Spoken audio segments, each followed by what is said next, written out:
Hello दोस्तों, एक customer का कंप्लेन था कि वॉशिंग मशीन में पानी नहीं आ रहा है। फिर मैंने चेक किया तो इनलेट वाल्व में जो फ़िल्टर रहता है उसमें गंदगी भर गया था, उसी वजह से पानी नहीं जा रहा था।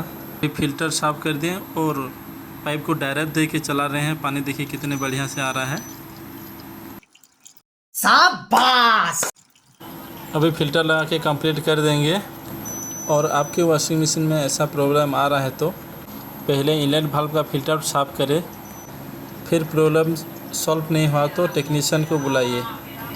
वीडियो अच्छा लगा तो लाइक कर दीजिए, कमेंट कर दीजिए और चैनल को सब्सक्राइब कर दीजिए।